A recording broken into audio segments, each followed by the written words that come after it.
So I just got a PionPower Flex-AC unit that I want to use on green miles. And the way I manage my cars is I let them regulate the time of use. So my utility schedule is programmed into the vehicle, and I let the EVSE just supply power at any time.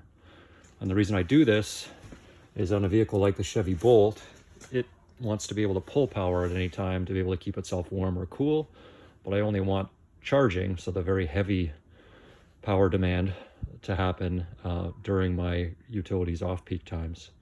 But there seems to be an issue with managing charging in this way with the PionPower unit, in that it doesn't seem to let you have a charge session open, but the vehicle asking for no current. So if you have a charge session open and the vehicle asks for no current, it seems to shut the charge session down.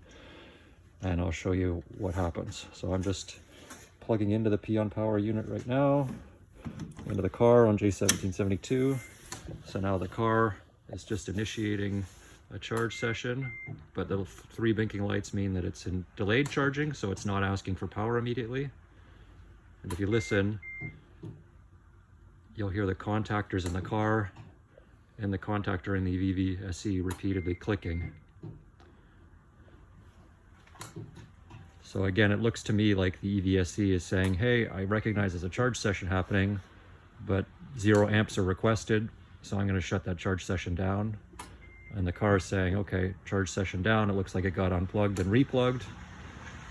It's asking to set a new charge session, but again, asking for 0 amps because it's not in my programmed charge times.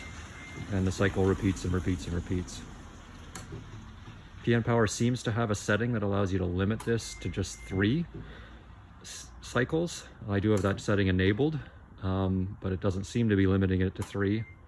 And then further, it says it'll limit to 3, and then it won't allow you to start a new charge session until you actually physically unplug and replug, which is definitely not what I want. I'd like to have basically the car actually command charging and not have the session closed if 0 amps is requested.